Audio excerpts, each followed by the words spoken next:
This is it, people.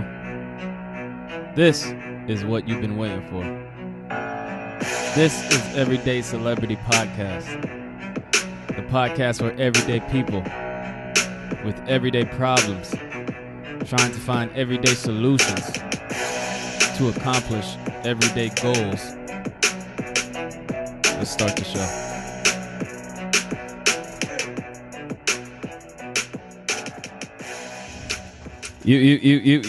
Welcome to another episode of Everyday Celebrity Podcast. Your host, Jordan Owandi.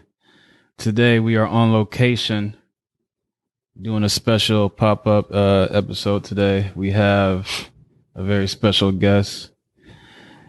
This brother is one of the top motivational speakers in the Bay Area.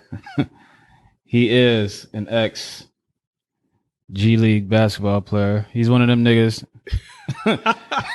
He's one of them niggas that you go to the gym, you know what I'm saying, and you're like, yeah, I was in it. I could have went to the NBA, but I busted my knee. He's one of those type of dudes. He goes by Justin. Welcome to the show. Hey, appreciate you, my man. A little bit of I wish I was a G League type player, but hey, I'll take it though. Oh yeah, I mean, well, on this podcast, you just fake it till you make it. Hey, I ain't mad at it. So, but you do have G League ties, correct? Absolutely, man. And thank you. I want to just say thank you for having me on, man. And excited to talk about the journey. Okay.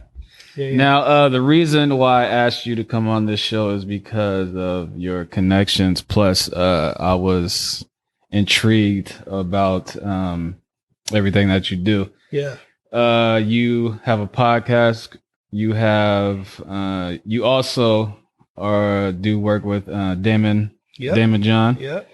How did that come about? Man, so crazy story. I was actually first tell the people who Damon John is. Yes, Damon John. Obviously, he's the for those who don't know him, owner of FUBU. Everybody was wearing it late '90s, early 2000s, and now he's the host of Shark Tank. So he's he's an investor. He invests in a lot of companies, invests in people, and I actually went to see him speak. And going to see him speak, that was a process all in itself. And then I caught him outside, man. He was just walking to his car, and I was in mine and happened to just walk up to him and just tell him my pitch, like, "Hey, this is who I am." You just ran up on him? Ran up on him, man. Sometimes you got to do that. You get out of your comfort zone. It'd have been easy because it was quick too. Yeah. Like literally, we were sitting side by side, and my car was parked, and then there was like a big black, Uber black SUV that pulled in, Suburban or whatever, and it pulled in on the side of me, but reversed. And so he walked around the back of the car right by my driver's side window. It was destined to happen, man. It was destined to happen. So he wasn't like standoffish and shit. He was like, "Yo, why are you running up on me?" No, he was. So he got in the car and they had the trunk open. So they had the trunk open and the guys are like putting food away, putting all the stuff away from the event. And so I hop out the car. I'm literally on the phone. I hang up my call immediately.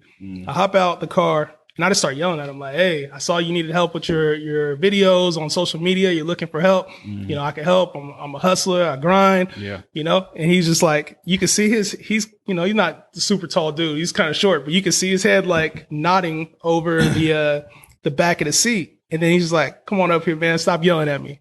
So I walked up to the passenger side window or the back window and just started chopping it up. And I was like, "Hey, give me a chance." And he did. Okay. Yeah, man. When was this? This was last year. Last year. And it's kind of evolved since then even. So what exactly do you do for him?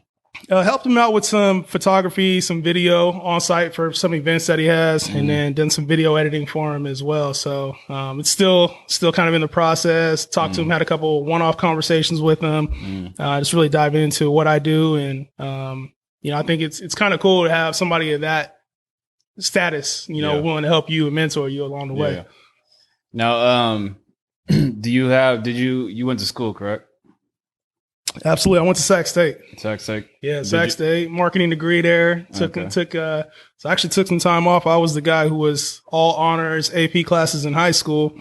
And then I went to college and took a couple years and got my mind right, went to work and decided that in order to work, I didn't want to work at the same jobs I was working at that time, serving. And, I wanted to do obviously bigger and better. So I went back to school and got my marketing degree. I was supposed to become a civil engineer though. And that never happened. Okay. Yeah. Why did that happen? Had to step out of that, man. That was too boring, bro. It was boring. Like, I mean, they always tell you in school, go with, what are your strengths? Yeah. Find something around your strengths. And it's like, I'm good at math and science, but I don't like this shit. Like that ain't me. And so, I went into business because I knew I probably was going to need to work for myself. I don't take direction very well. I'm not good when it comes to, having people control. So I like to be free. And, that was the way to do it, man. Okay. And are you originally from the Bay Area? Yes, I'm from out here, Northern California, Sacramento, and grew up out here. And so my whole life I've been out here. I've always wanted to kind of like leave Sacramento, but I think there's so much out here for me. That's kind of why I stay here in this NorCal area. I got family in Bay Area, but for me it was I just haven't left. It's one of those things. I haven't taken that opportunity. I started my family young. I got 3 boys at home, a wife. And so I had my first child when I was 23, so 24, however old I was. And yeah, man, that's kept me here. Kept me here grinding. Did you get married before you was in college? No, I got married after I finished college. I got married after I had my first kid. So I had my son 2 months before I graduated. Did you get married because she was pregnant? No. So we got married 3 years after. We actually did the opposite. And so a lot of people get married. They find out they're going to have a kid and then they get married immediately. But for me, I was like, I'm not going to dedicate. I already dedicated my life to one person that was coming out. I wasn't going to dedicate my life to somebody else until I knew it was a good fit and it was the right time, It was just important for me to fill that process out. And I think it's like any type of relationship. If it's a business relationship too, you don't always just commit on the first time you guys get into something together. That's a filling out process too, because there's a period of time where you find out who somebody is with and without kids. Okay. My opinion. So, you have 3 boys, you said? 3 boys, man. One very soon to be 10-year-old in about a week, a 5-year-old and a 3-year-old. And they're all boys, man. They drive me crazy. Does your oldest ask you about the shit that's going on in the country? Yes, it's tough too because you don't know how. Tell them the truth? Somewhat. I tell them 90% of truth. I don't tell them everything though, because it's tough because you don't want to put things in their mind too at such a young age. 9, about to be 10, and it's you got other stuff. You worried about hooping. You want to become an NBA player, and so I want to keep him aware of who he is and his skin color and what he looks like, the things he's going to have to deal with. But at the same time, I think I want to let him be a kid too, and he's going to find out. You find out a lot of things in this world as you grow, as you meet people and as you experience things. So some of those things you can tell him, some of those things you can prepare him for. But at the same time, a lot of things you got to go through firsthand. I'm always curious on how fathers teach their what they tell their kids about. You got kids? No, I don't have kids, but I'm always curious about what fathers tell their sons about police. When your son asks you about police, what do you tell him? The truth. I tell them they ain't for us. They ain't for us, man. And there's a lot of fundamental things that are wrong with what police do, and they have a job at the end of the day, and that's their job is to serve and protect. And right now, they don't protect people that look like us. Their job is to make sure that people are protected and that they're able to, if there's crime, handle that. But right now, they're taking it upon themselves to do things that they take the law into their own hands, which isn't fundamentally correct. And there's things that have been in place, designed for years in order for that to see those things through the way they are today. And so he knows we talk a little bit about systemic oppression and just the way that the system's built, but try not to get too deep because, that's a rabbit hole you don't want to go through at that age. So it's a tough conversation, but it's definitely necessary because 5 years from now, he's going to be that kid walking down the street, going to the grocery store. He's going to be the one they're profiling. Unfortunately, he's a cute kid now and everybody says he's a cute kid, but 14, 15, they're going to start to look at him a whole lot different, which is, it's sad. It's sad in society that's what we got to do in our skin color because that's the way it is. People are going to view my kids. And I think that's where it hurts me the most. I grew up in it and you think about it, you're like, you know what? I know what it is. Like you grow up in it and you accept it for what it is. When you got kids and they see the world pure. They don't see this color shit the way we do. Yeah. And it's sad because he looks at it one way and 4 or 5 years, instantly his life will change the way people view him. And that's sad to see, man. Yeah. So what was growing up in the Bay Area like for you? Yeah. So growing up, for me, I just lived a normal life, man. I didn't have anything. I didn't really have anything to struggle. My parents weren't like affluent, but I didn't struggle. And it's funny because my dad worked in corrections. So it's, I had that long. He's a corrections officer? Yes, was. He's retired now. Which prison did he work at? He was at Folsom for most of his career. Yeah. And then he went to parole for a while out here in the Bay Area. Folsom Prison. Was he there in 1996? Yeah. Oh, yeah. Okay. Yeah, he was there in 96. Why you asked that? That's off the record. Yeah. All right, so go ahead, continue. No, yeah, he was there, man. And, like I said, for me, I grew up in that household. And so I know, I know what the intention is, but then at the same time, you see you experience things that you've experienced. And so what that situation could look like as well. So, it's tough, man. Your parents were married. Are they married still? Yeah, still married. They've been 35 years strong. What does your mother do? She used to work for the state. She's retired now too. Okay. Yeah. What high school did you go to? Elk Grove High School, man. Elk Grove High School. Where's Elk Grove at? It's based out of Sacramento, California. The exterior is of Sacramento, but it's cool, man. It was for me. It was a different type of atmosphere. I went to mostly white school. Experienced some racism at the school. I mean, I went to school with Cowboys. Sure, yeah, they were wearing cowboy hats and spurs and shit to school. They had a ag department. Yeah. They had an ag department, cattle out back, shit like that. So, I mean, I grew up in it, so I'm used to it. Like my dad, he grew up, he Oak Park. That's where he grew up. So I have family on all sides. And Oak Park is obviously, it's not the same type of area, not the same type of people there. So it's cool because I got to get exposed to both sides of it, and I don't know if that's for better or for worse, but I'm here. Okay. So when you finished high school, was the intention to go straight to college?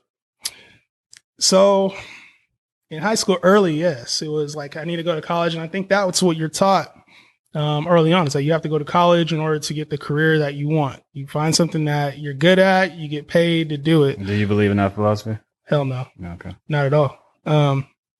I think college is a great tool to maybe dedicate your life. If you have a structured plan of where you want to go and you need that type of education in order to get the job you want, then do it. But you can develop a trade. You can get a lot of skill set you can get online now. School of Hard Knocks gives you a lot of things. So college to me is an optional thing. If you need to go to it, you need the structure, do it. I'm not knocking college for what it is. It's a powerful tool. It got me where I am right now, but do you need it? Absolutely not. Okay.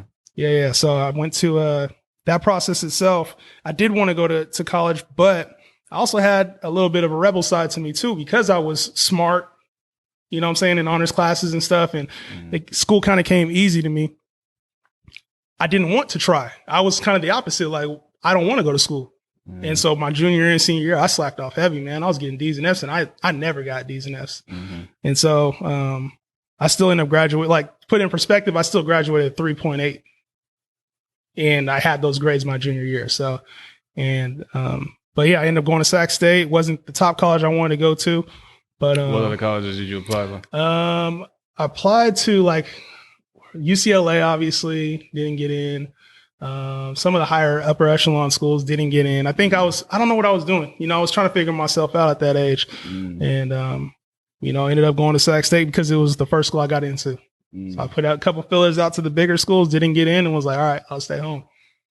What was college like for you? College was fun, man. I think college was the first like self-awareness type of thing for me. When you learn a little bit about yourself, who you're dealing with, other people, you meet a lot of your close friends in college, I think. At least I did. And so my college experience was a lot of missing class, a lot of working, and then a lot of figuring out who Justin was, man. Partying on the side. Were you in a fraternity? Nah, but damn near I should have been. I knew everybody. I knew everybody in the fraternity, man. Yeah, we was all kicking it anyway. Did you play any sports for this school? Nah, no sports, man. No you sports. Sports in high school? Yeah, basketball, and I was on track team too. And basketball, when you playing in a political game in high school, sometimes it's what happens, man. Yeah. All right, so you finished college, and then you go where? Finished college. I was actually waiting tables at the time. I was serving and bartending. And then I started a commission only life insurance job. I wanted to get out and I thought I was going to be a big finance guy. Worked at Mass Mutual selling life insurance. And then I got my series 6 and 63, sorry. And What is that? so basically it allows you to sell mutual funds. And then you get your series 7 and your 66 and you can sell stocks. So you basically financial advice, you become a financial advisor. And so that was my role after a while, and decided that I didn't like the commission only structure. Went to Bank of America, personal banker. And then I went to another finance company, and that whole thing was just like, this ain't me, man. It ain't me, you know? What didn't you like about the selling or the like? Yeah, the selling. I think I'm not like when you're forced to put people in positions like people, I'm not the kind of person that shows you the benefits of something and is like, I need you to absolutely buy this right now. I'm not that kind of person. And I think in sales, you absolutely have to be that kind of person. Like if it fits, if it doesn't fit, I'll make it fit. Yeah. I think I have that ability, which is what people see in me. I just don't prefer doing it. So I think that's where that's where it came about. So you were doing that, you quit? Actually, so I quit Bank of America to go to the finance company, and then the finance company did an entire like layoff. They laid off basically the whole company and it folded. So I went to this art institute. It's a college, and I was an assistant director of admissions at the time, basically fancy word for a recruiter. So I was doing recruiting, actually made some pretty good relationships there. And that was another sales job. And then I started working for an IT company as a business development manager, where I got my first working experience doing marketing. And that's where I figured out, okay, this is my lane. Marketing is my lane, because that's the stuff that I started doing more of. So business development manager, the role is like sales and marketing. So you go out, you do a lot of the soft stuff, which is create advertisements, events, talking with people, developing the voice of the company, the branding. And then the sales stuff is obviously the more like, hey, we need you to buy, go meet in person, yada, yada, yada. So I was good at both, but what I excelled and I liked doing was the marketing side. That's the stuff I found myself doing after hours. And I thought back to it. I was like, okay, with the finance company and the mutual fund company, that's even the stuff I was doing. I was trying to get people to events. I was creating email blasts to go out, like the stuff that was marketing related. That's where I found my strength and where I spent most time. So how do I get people in the door is a more important conversation to me than how do I convince this person to sign on a dotted line. Now, if someone who wants to do marketing, what do you think, like give me some characteristics on like what a person needs to have? Yeah. If you're interested in marketing, chances are you have a pretty good understanding of people.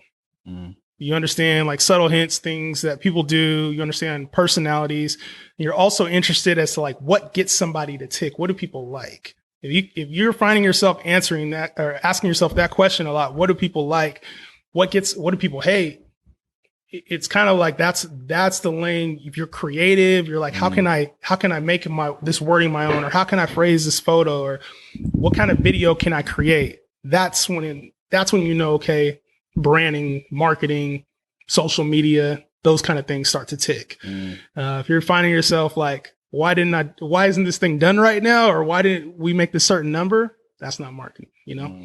So I think marketing is more of like, short term, how do you get people to buy into you? And then long term, how are you gaining more of an audience? Kind of like with this podcast, you know, it's a growing podcast. Obviously it's hitting a lot of numbers right now, but there's a lot of groundwork that was put in before then in order to get it to this level. A lot of prep work that goes into it. And that's what I do. So the first thing when a company approaches you, say like, I'll need you to expand this business or product. Yeah. What's like the first questions do you ask? What's your goal? What's your goal? Because if you come to me and you tell me I want to expand my product, but then you're also telling me I'm going to be out of business in 3 months if I don't sell this thing, to me, that's a red flag. But if you're like, hey, Why is it a red flag? It's a red flag because marketing takes time. Just like a relationship, you know, you hear about it with the same way I talked about with my wife. You know, I didn't just get married instantly. We could have, but it was something that I needed to learn about her, needed to see how compatible we were. and also understand that it's a long-term play. And I think that's the same thing when it comes to marketing. If a company comes up to me and is like, hey, I need this result. I tried this out and it didn't work. So I got rid of that company in 3 months. To me, that's a bad fit because you're not giving marketing, which is a true long-term game. You're not giving marketing a chance to work. You're looking for something else. You're looking for a magic something that didn't work for your business and probably hasn't worked for millions of businesses out there. And you don't want to give it time. Mm-hmm. And if you can't have that conversation with me about time and about having the resources to dedicate to it, then it's probably the wrong conversation. How can, you said it takes time. So how can a business, let's say someone hires you, right? And they say, oh, I need this to grow. And then whatever you do, you do. How can you prove to that business that you're here because of what I did? So that's the tough part with marketing is a lot of businesses struggle with that in defining, what metrics actually get people to say, I bought because of this reason. If you're McDonald's and you buy a billboard on the side of the freeway, you're not going to know how many people saw that and decided 3 days later that, oh, I remember that hamburger I saw, I want to buy it. Mm-hmm. That's part of marketing. There are ways that we can use advertisements, which is pay-per-click.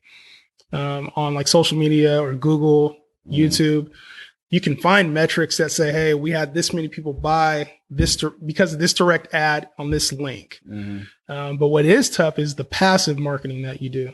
And so you do a video campaign. You may never know who saw that ad and actually purchased. It's like we got the NBA finals on, and you never know. Okay, I saw Walt Disney World. You never know who said, hey, let's look up something on Walt Disney World. Then they go to Google. And the Google ad pops up and now Google's going to get credit. Whoever's running that Google ad is going to get credit, but really I saw it on the TV screen.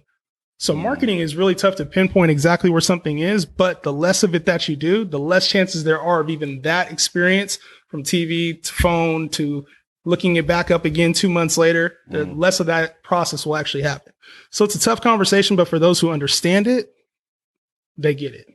Okay.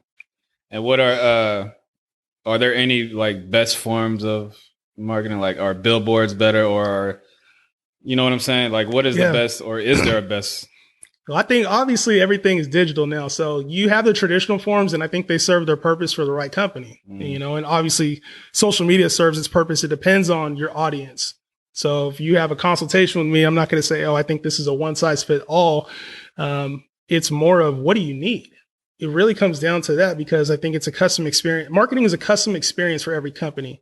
If your goal of your company is, you sell multiple cars, your volume and you sell multiple cars, that message is different than, hey, I need to sell one car, one Rolls Royce because there's $100,000 of profit in there. We need to sell one to the right customer. Yeah. You got to put the product in front of the right eyes and the right platform. And if you try to do it all in the same way or the same style, it just doesn't work. It's not an effective model, Mm-hmm. You ever seen a commercial? You're like, this ain't for me. That's how you know it's bad marketing. You're like, oh, they definitely were going for the wrong person. They'll say women over 35. And you're like, how the hell am I getting this ad in front of me? Yeah. That's how you know it's bad marketing. They're not doing their job correctly. Okay. So do you work for what do you do now? You work for I own a marketing company. You own a marketing company. Yeah, so I went through all those jobs and decided that I had to get in my own lane, create my own lane. And so that was starting that process, was it difficult? Hell yeah. It was one of the most difficult things I did, but the minute I did it, I knew it was the right decision. So I got laid off from a surveillance camera installation company. And it was also IT technology company. So they did like a little bit of both. I started off as sales, ended up talking to the guy for like a month or two, ended up becoming their head of marketing over the course of like 6 months. So I did that process and then I ended up getting laid off from there. And I was like, dude, I cannot keep going into these companies and being at their whim. Like I'm a smart dude. I know I got potential. Yeah. I know I don't take direction very well, which is probably some of the issue that comes along with that. But like, I'm not combative person like hothead or anything like that. I get my shit done and I get my numbers. So marketing is always one of the first things to get dropped off when costs get cut, when the New Year's looked at. It's an easy thing to get rid of. Marketing is something that people don't truly understand all the way, which is why I started the company. So I started Emerge literally a month after I got laid off. I decided, I was like, all right, I'm going to go into business for myself. And along that way, built the website, company image, exactly who I wanted to target, got some clients, did some free work, did some really cheap work. I even worked with like a book owner and ran some ads for him on Facebook, just to prove that I could do what I said I could do. And then started working with the engineering company. I had my sister help. She was like doing some college, her and a couple of college friends were doing some intern work for me over summer. And then, then I decided, I asked my boy, David, I asked him to help me out. I was like, hey, let's get this thing going. Let's run a two-headed monster. And cause we have really polarizing personalities. Like he's definitely the opposite of that. He's more like, I'm gonna go get it. You kind of do it my way, highway. Yeah. And I'm more like, hey, kind of relax. And we decided that we've always kind of excelled. I met him in college too, by the way. We've always excelled in different ways. And so we figured if we brought it together, it'd be a dynamic experience. And so we pushed, man. We pushed for the better part of a year. And we were doing really well. And then it hit last year. So 2019. Right around like October, November, and just noticed that something wasn't right. We were growing so much and I was pretty removed from the business. We had a lot of people doing work for us, helping us out. And it was just one of those things I started to notice like something ain't going right. We started losing clients. I noticed the work wasn't tight like I like. When I had the conversation. David did something sneaky? He ain't do nothing sneaky. It's David's fault. I can see the story going. It ain't David's fault. It's just it wasn't a good parent. Okay. It wasn't a good parent, man. It ended up going to a place where I don't put that on David at all. He had a full-time job he was working, but I was fully invested into this business. And so this isn't like I'm not throwing anybody under the bus. It wasn't a good long-term fit. And you're talking about you and David. Yeah. Okay. And that part right there was just like the business was over and I knew it was on me. If it went to zero, he's not affected and I was. So it wasn't a matter of like, it's somebody's fault. It was just a matter of if I'm going to own this shit, I got to own it fully. Yeah. And so I can't have anybody else on it. We were losing some clients at the time and I was like, let me get this thing reeled in, put it on my shoulders, which is what I did when I started it. And keep it moving, man. So why were you losing clients though? We're losing clients because we weren't delivering the way that we should have. What I would go out and sell and promise that we could deliver, we were giving out 90% of it. We were delivering on the 90% instead of the 100%. And when you promise something to a client and you say, hey, we can provide this, and then there's an expectation and it doesn't come to what they're expecting, then that's your fault. That's your fault. Yeah, I do think you know what I mean? The number one thing in business is your word. And if you say you're going to do something, if people tell me they're going to do something, I expect them to do it. And if it's vice versa. Yeah. And it's just, you don't want to promise, and this is a whole thing. You don't want to promise somebody one thing and then not deliver on that. That's the thing. And when it's resources and when you're putting other people in position to do that and it's not being executed. We had some of our, some clients were lost to, and then we find out later that they're working with one of our video guys. Like to me, there's something going on there. So, all in all, I think we grew at a level that didn't allow me to get things in control the way they needed to be in control. We didn't have the fundamentals set up. And so we were growing and adding people, growing and adding customers instead of growing and putting more on our shoulders and working harder to get a solid framework.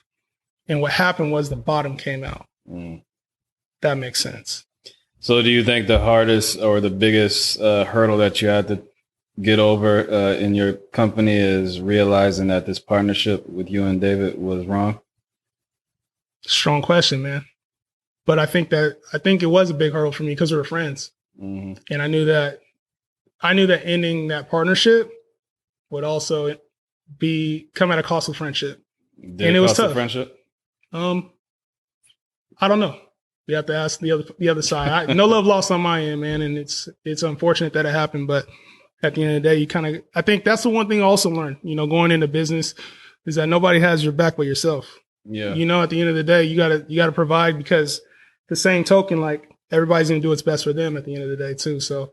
Yeah. I mean, you can't expect someone to care more about your business than you. Yeah, exactly. So exactly. You should always expect someone to either lie to you, fail. Yeah. So.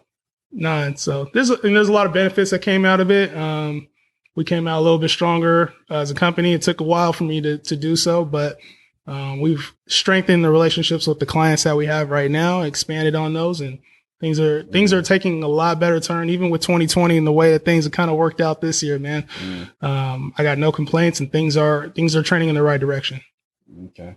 So what's the, if someone wants to, you have a business. So yes, sir. If someone wanted to start a business, what's the first piece of advice you would tell them? If you want to start a business, the very first piece, start the fucking business. Straight up.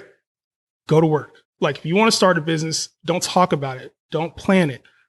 If you have a business idea in your head, get to work on it. Like, if you got time at night, you work in a full-time job and you're like, man, I want to start a business. Don't start. I want to do this. I'm going to do this in a couple months. Like, start working on it now. You don't have any clients? Go get some. Take some free work. Like, don't be afraid to put yourself out there. And I think so many people are wrapped up in, I have to have a logo. I have to have a website. I have to have a business plan. No, you don't. Most companies are started without all of those things. The minute you pay money, you pay $2,000 for a website, you pay $500 for a logo. You wait to find the perfect client 6 months from now. There's somebody else who started a business that entire time. The same business you're trying to start, there's somebody else who went out there and started it. And there's some risk involved. You got to know that. Like, if you're making $5,000 a month at your job, you may not make $5,000 a month for 6 months, 12 months. Are you prepared to do that? Yeah. And if not, are you prepared to grind hard on your side job in order to get there? I don't think, and that's the hurdle, is that most people say they want to start a business. Most people say they want to be an entrepreneur, but they're not willing to take, it's not even the work. They're not willing to take the risk that's associated with it. Yeah. Not everybody's built like that. Not everybody's built to have a zero on their monthly income statement. Mentally. Like, to say I failed, I didn't make any money this month, or I lost money this month, not everybody's equipped for that. Or not everybody's equipped to say, what happens if this doesn't work 6 months from now? And if you aren't equipped for that, that's fine. You just, maybe you're not supposed to be an entrepreneur. Yeah. Everyone always asking me, are you making money yet? Are you making money? When I launched my company, I'm like, no, I ain't making shit. Yeah. Like, I'm putting all my money into this, but I'm like, yo, I mean, you can't go into business thinking you're just going to be making money as soon as your business starts. So everybody thinks they want to do the least amount of work and get paid the most amount possible. Yeah. And there's a lot of work that comes into building freedom. A lot of work that comes in, and a lot of groundwork, a lot of stuff you got to put on your shoulders. A lot of people telling you fucking up. A lot of people telling you you're not doing the right thing. There's a lot of people questioning your moves. But then at the same time, when you come out the end of it, how'd you do it? Yeah. What'd you do? You know, everybody wants a magic key, and a lot of it is just being able to align the amount of risk that you take with putting in the right amount of work. They didn't see me staying up, getting 2 hours of sleep with 3 kids. They don't see me working on weekends while they're going out on a vacation or buying. They don't see me not spending any money buying new clothes when they, got the new Dior bag or they got the new Jordans. Like, that's just the sacrifice that I wanted to take to build my freedom. A lot of people don't see that, and you don't put it on social media. Of course, it didn't happen, right? But that's the nature of the beast. It's a lot of hard work, man. A lot of failing too. A lot of going out talking to these businesses. Them telling me straight up, we can't use you. I don't believe you can do what you say you can do. It takes that. Was there ever a time where you felt like, I don't think I can continue doing this? No, because I knew if I can get one client, I'll always stay in business. If I can get one client, I'll always stay in business. And I know that I can provide results for clients. And just knowing that, I think that's where you believe, when you can do what you say you can do, that's when it changes the game. Because if you're just doing a business, you're starting a business, but you don't truly believe in it, you're just selling a product, you're selling a service, you're just selling. But when you actually tangibly know I can make a difference for this company, for me, why wouldn't I continue to do that? Even if I had zero, I just go out and talk to more people because I know I can help. I've worked with, and obviously now I have enough clientele to support that. Yeah. But even at the beginning, it's doing something for free. It's working. It's grinding, man. That's the nature of this game, man. It's grinding. I'm starting up a sports marketing company. Actually, kind of getting some breaking news on that. I've been. I don't got no sound effect, but breaking news. No. But this has all been a lot of framework that's been put in over the years. And so over the last year, I should say. And so starting a sports agency, I don't know what I'm walking into right now. And I could say I need to wait until I have this. I need to wait until I have that. But it's like I've been putting in the work right now, basically building this company for the last year without getting paid on it, by doing free work, by aligning myself with the right people. This is all in the meantime of running another business while COVID's going on, while I'm a stay-at-home dad helping my kid. A lot of this is going on in the background. And so when it's time to launch, when things do open up, we're looking at probably early 2021 where we actually launch. I already got players ready to go, got businesses locked on. Like, this is just, that's the nature of how you do it. Before there was a name, before we actually had anything tangible, you know? All right. So since we're on sports, you have a sports podcast, correct? Yes, sir. Yes, sir. Just Hoop Talk. Make sure you subscribe. If you're listening, subscribe, man. Just Hoop Talk. Just Hoop Talk. It's on all platforms. We're on YouTube as well.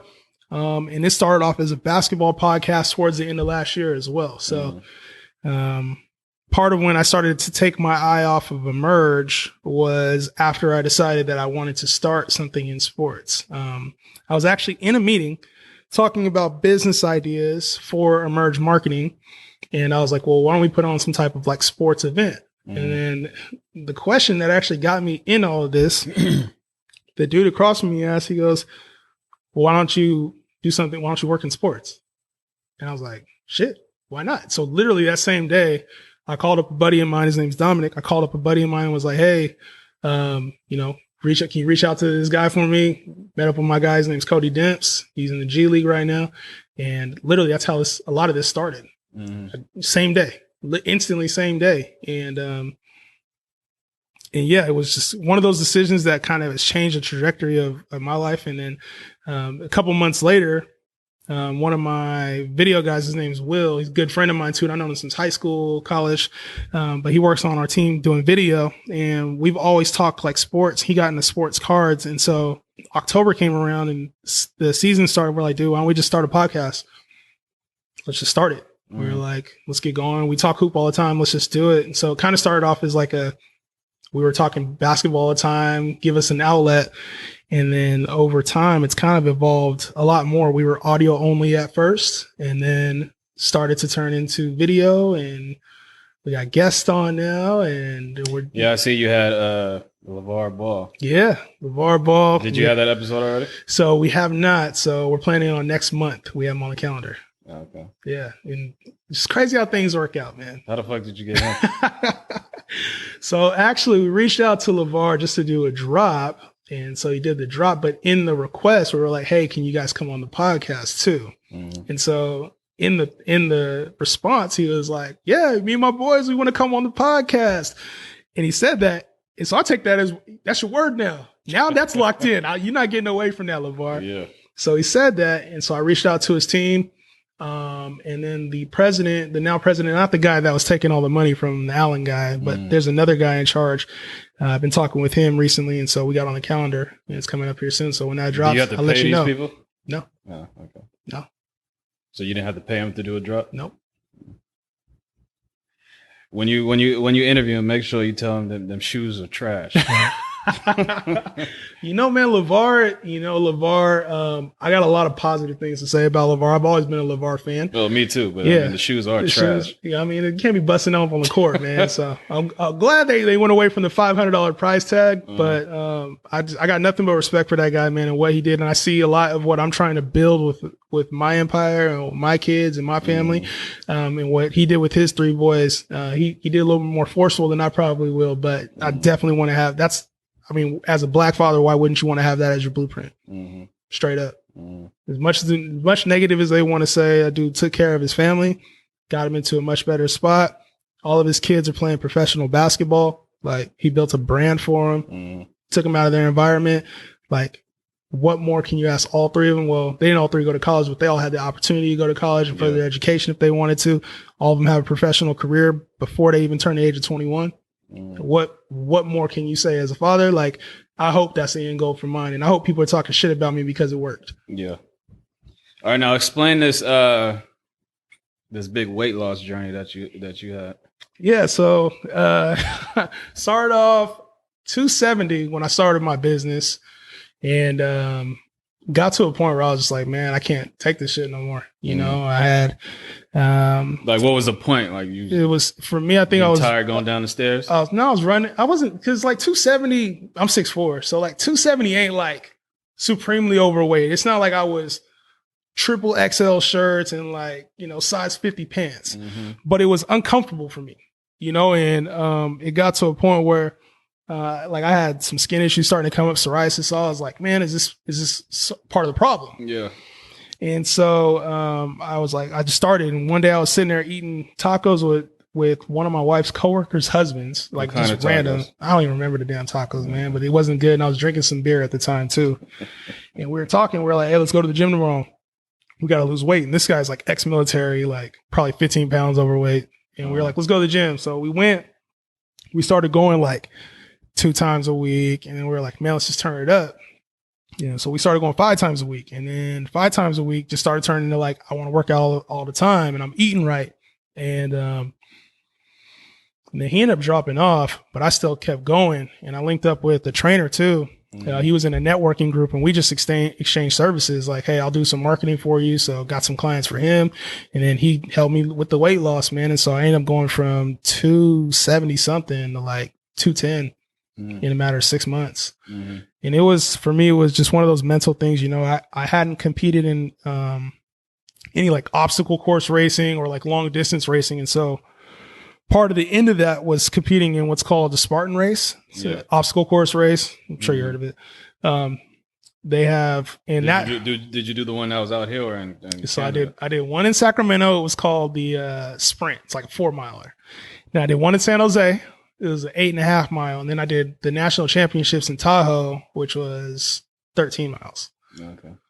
So that whole process in itself, I didn't even want to do the first one, let alone a 13-mile journey. So that was its own finished journey. All 3? Oh yeah.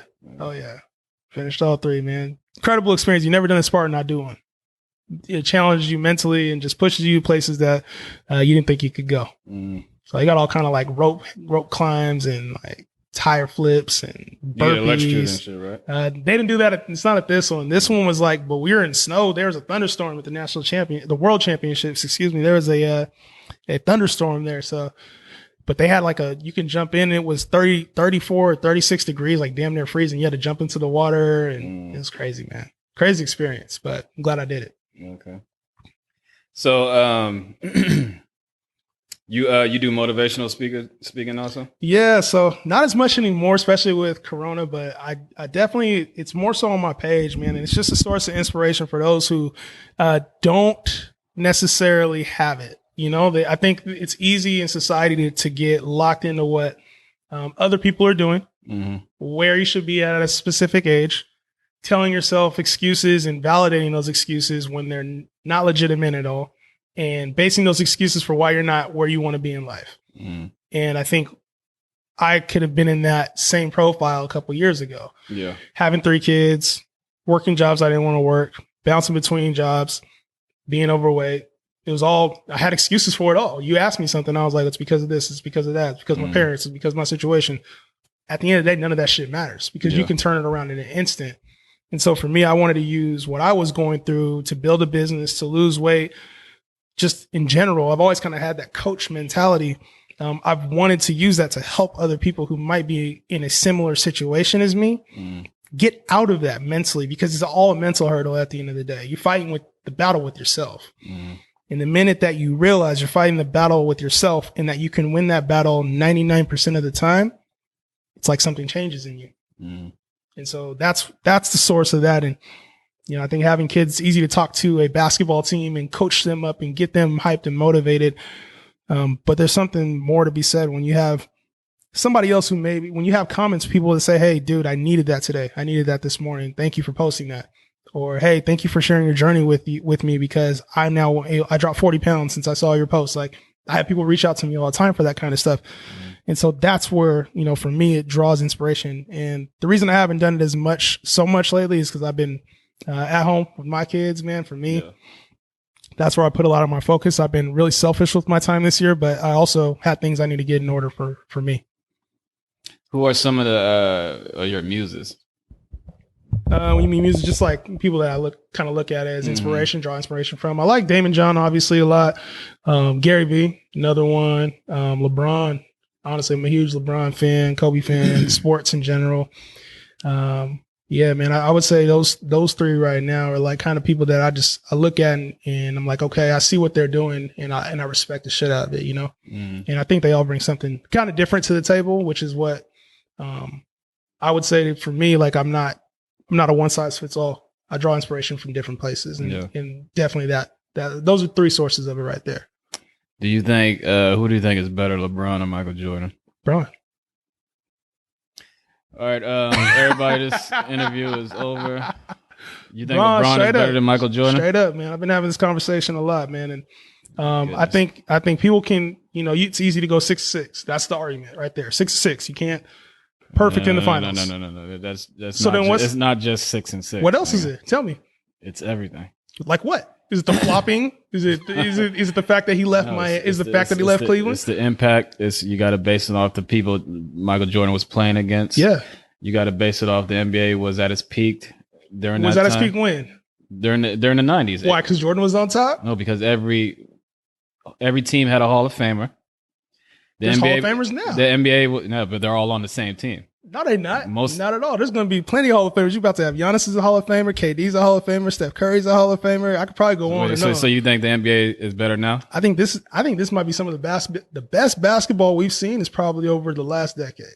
I honestly think so. The 90s wasn't the best. I think the 90s at the time was its best basketball we had ever seen. And I think that's a big thing too, is a lot of times people think their era is the best they've ever seen. The kids that are growing up right now are all going to say the 2010s was the best basketball. They're all going to say LeBron was the best basketball player. Yeah, that's because they don't know the history. No, but you know the history. Your parents said the same thing about Dr. J and Kareem though. You know the history and you're still saying this blasphemy.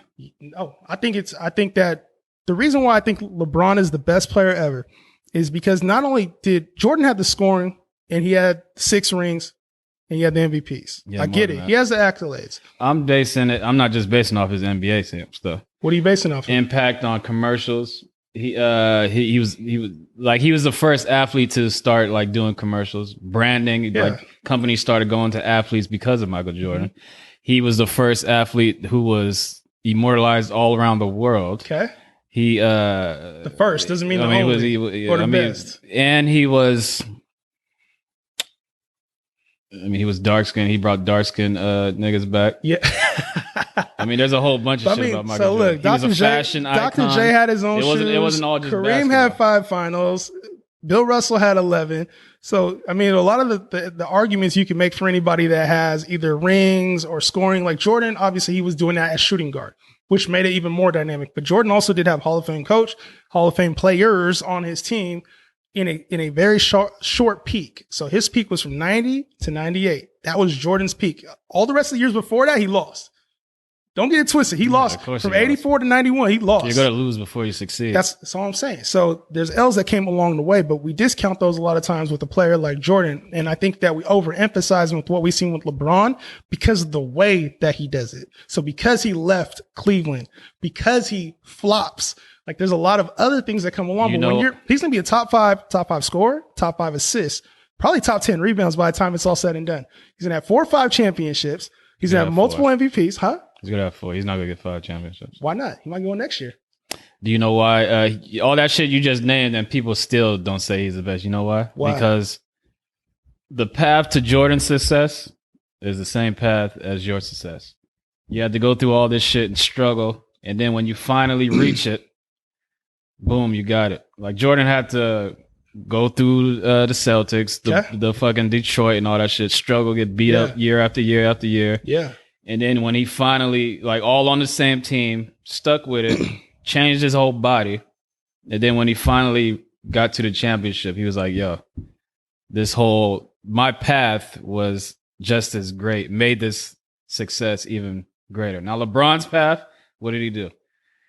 I struggle. I realize I can't win with this team, right? So I'm gonna go to Miami so my path to greatness. Misconceptions. No, so my path to greatness can be more easier. Huge misconceptions, because right now we're also in the time of free agents where you can't stay with the same team. Oh, you can stay if you want. Jordan, no, you can't stay with the same team. Jordan had Scottie Pippen on an $18 million contract over 7 years. You're not doing that in today's NBA, first of all. Second of all, LeBron had to deal with NBA, LeBron's growth. LeBron's growth was a little bit different. Jordan came into the league when he was 22 years old, a little bit older. LeBron came into the league when he was 17, 18, whatever it was. LeBron's adversity wasn't going through the Pistons, going through the Celtics, getting beat for 7 years. LeBron's adversity was dealing with immaturity and being entitled coming into the league and not living up to expectations. He had to fail because he never had failed before. He went to the finals and got swept by the Spurs. He went to the Miami Heat, lost to the Dallas Mavericks the first year. Probably should have won that. There's a lot of immaturity he had to deal with. I guarantee if he would have came into the league a little bit earlier, those are 2 ships that he probably could have won. We'd have been talking about 6 right now. He's been to the finals 10 times. He had to lose to a team that was built to beat him just to figure out how to beat it the next year in a 73-win team. And we're talking about 2 finals that he went to against the Golden State Warriors. Kyrie Irving didn't play in 2 of those. Kevin Love didn't play in 1 of them. Oh, I know he could have won that first. That's 2 more championships we're talking about right there. So if we're talking about LeBron versus Jordan, yeah, Jordan had his whole team throughout. He didn't have to deal with the Scottie Pippen injury in the playoffs. He didn't have to deal with the Dennis Rodman playoff Scottie injury. Pippen was injured in most of them games. No, Scottie Pippen had multiple injuries. No, the one he was injured in, they lost, and they blamed it all on him. They're like, oh, if we would have had him for the Pistons, we wouldn't have lost. He quit on us. That's the same feeling that LeBron could have been saying right now with Kyrie Irving out. He does say it. No, we don't ever hear that when it comes to LeBron, man. Who do you think is better, Michael Jackson or Prince? Oh, Mike Jack. All right, so. All day, Mike Jack. Right, so I won this conversation. I won that debate because Michael Jordan is Michael Jackson and Prince is LeBron James. All right, so that was good. So what's the name of your marketing? Emerge Marketing Strategies is the marketing company. Just Hoop Talks, the podcast. Emerge Sports Group coming soon. So how do people reach what clients? What type of clients do you take for Emerge? Do you take like music artists or no? So we're not working with like anybody individually. This is more if it would, it'd have to be like a one-off, and you'd have to talk to us about it. But for the most part, we work with small to medium-sized businesses who understand like the value of marketing, need a website, marketing. Even if it's just a strategy session, I'm open for that. So if you're an individual entrepreneur and you're looking for like, how do I just get my message out? How do I navigate through social media? If you're an entrepreneur or you just want to get more information, definitely one-off consultations are right up my alley. But for those companies who are looking to work with us on a full-time basis, small to medium-sized businesses where the meat and potatoes are for us. Okay. And you build websites for companies? We do websites, also social media, branding. If you need events. Do you when you say branding, you can create like logos and shit? Yeah, so any type of logo you need, any type of if you're looking for a voice for your company. Also, we have AR technology, augmented reality. So if you're looking to bring a little bit of technology to your company, we can provide whether it's a shirt, it's an app. If you're looking to enhance some of the graphics that you have, we have that as well. Okay. That's something we have. We partnered with a company called Interapp, Black owned, Interapp, and basically brings augmented reality to any graphic design that you have. So if we had a flyer sitting on this table right now and we wanted to have a special video from, say, a celebrity that was only specific to that design, we could do it. But basically it just brings a different layer of marketing to your marketing. Okay. And the podcast, where can people hear that? All streaming platforms, Spotify, Apple Podcasts, Google Podcasts. We are on YouTube. If you subscribe on YouTube, you can see us live and direct with our faces. Also see the guests that we have on there. We got some special guests coming up here towards the end of the finals. How many, what's like the drop? Like, do you drop every week one episode? Yeah. So during the finals, it's been a little bit different. We've gone a little bit more frequently than we were. We were doing once or twice a week during the season. And then since the finals have started, we've dropped probably 3 or 4 each week. So yeah, we were up to 75 episodes of the season. So you can go however many weeks it's been through the season, you can divide that number. Okay. We obviously took a hit during COVID. We stopped recording, but, yeah, we're pretty, I would say once or twice every week at least. Yeah, and I'm assuming you're going for the Lakers? Oh, yeah. Lakers all day, man. I'm a Laker fan first. You're a Laker fan first? Laker fan first, man. Laker fan first. So you don't believe in loyalty, that's what you're saying? What you mean I don't believe in loyalty, man? What's that supposed to mean? I don't know. You don't like the Warriors? No. Not a Warrior fan, not a Kings fan, man. Laker fan all day. And Always have been a Kobe fan, Shaq fan, you name it. Do you, have you ever worked with any, you said you work with like people in the G League, right? Yes. Yeah. So we work with people in the G League right now, and a lot of that's going to be funneled through the sports company. So more relationships are being built right now, potential NBA guys as well. So even some esports. So some professional gamers as well. Okay, yeah. We're kind of opening up to a lot of different avenues, and I'm excited to see where that thing goes, man. It's still in development right now, but we pretty much have the foundation set for a pretty strong company, man. You don't have a specific date that it's going to be live and shit? Yeah, you expect it 2021. If you hear it before then, it's breaking news. All right. So this is this is the part of the podcast where you can just tell the people where they can find you. If you want to give out your Instagram, your email, you just named it, but you can tell the people your company again, or how they can get in contact you to the company and blah, blah, blah. Yeah. It's Just Influencer is my handle on all social media platforms. Just Influencer. The company is Emerge Marketing Strategies. The podcast is Just Hoop Talk. And if you have any questions, feel free to email me. info@emergemarketing.com. I'm sure it'll get funneled to me. Just mention this podcast, Everyday Celebrity. And if you're looking for any type of consultation or work, that's the best way to reach me at this time. But yeah, I'm willing to help out. And especially during this time, man, when there's a lot of uncertainty going on in the world as far as what this is going to look like heading into next year with COVID, obviously with, minorities being under attack in a lot of the country, man, it's important that you have resources. So anybody that's listening that needs a resource, needs help, during this time, let me know. Reach out to me. If you're tight on money, if you're just tight on resources, it's an opportunity. If you need help, reach out. We'll do what we can. All right. Well, thank you, Justin, for coming on Everyday Celebrity Podcast. Everybody, please reach out to this dude. If you want branding or whatever, why go to the big companies? Keep it in house, man. We'll take care of you, man. We'll take care of you. We do a damn good job too, man. You can check us out online beforehand, and if you got any questions, let me know. Appreciate this podcast too, man. He's black owned, like 100% black owned too. It's not one of these companies that say I'm black owned, but this is me. But it's somebody who gets their funding from white companies, so that's not really black owned. Black ownership is like you put in your own money. You don't have to answer to nobody. So he's 100% black owned, and hopefully he gives me a discount. Got you, bro. Coming on this damn podcast. When I'm an everyday celebrity, man, then we'll make it happen. But yeah, this is thank you, Justin, once again. This is Everyday Celebrity Podcast, and we are out. Peace. You.